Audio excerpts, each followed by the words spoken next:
హైదరాబాద్ను power ఐలాండ్గా మార్చినట్లు CM KCR తెలిపారు. New York, London, Paris నగరాల్లో కరెంటు పోయినా హైదరాబాద్లో కరెంటు పోదన్నారు. హైదరాబాద్ దేశంలోనే ఇతర నగరాల కంటే వేగంగా అభివృద్ధి చెందుతుందని సీఎం కేసీఆర్ తెలిపారు.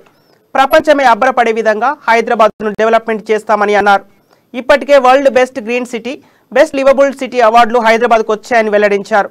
అన్ని మతాలు, కులాలు, జాతులను హక్కున చేర్చుకున్న హైదరాబాద్ విశ్వనగరంగా మారుతుందని అన్నారు.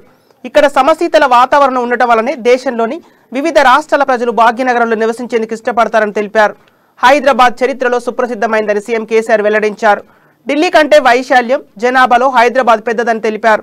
చెన్నైతో పాటు ఇతర నగరాల కంటే 1912లోనే విద్యుత్ వచ్చిన నగరం హైదరాబాద్ అని గుర్తు చేశారు.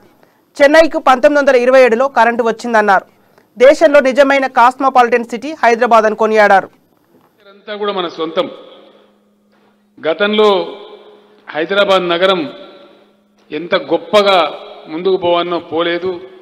ఆంధ్రప్రదేశ్ రాష్ట్రంలో సమైక్య పాలకుల యొక్క నిర్లక్ష్యం వల్ల ఒక సమగ్రత అనేది లేకుండా చాలా విషయాలలో మనం బాధలు అనుభవించినాం. ఇప్పుడే గౌరవ మంత్రివర్యులు సబితా ఇంద్రారెడ్డి గారు చెప్పారు, మాకు కరెంటు ఇవ్వండి, మాకు సరిపోవడం లేదు, మా వర్కర్స్ అంతా కూడా బాధపడతా ఉన్నారు, మీరు ఇవ్వలేకపోతే ఇవ్వలేమని చెప్పండి, వేరే రాష్ట్రాలకు వెళ్ళిపోతాం అని ఇందిరా పార్కు దగ్గర పారిశ్రామికవేత్తలు కరెంటు డిమాండ్ చేస్తూ ధర్నాలు చేసిన సందర్భం మన కళ్ళారా చూశాం.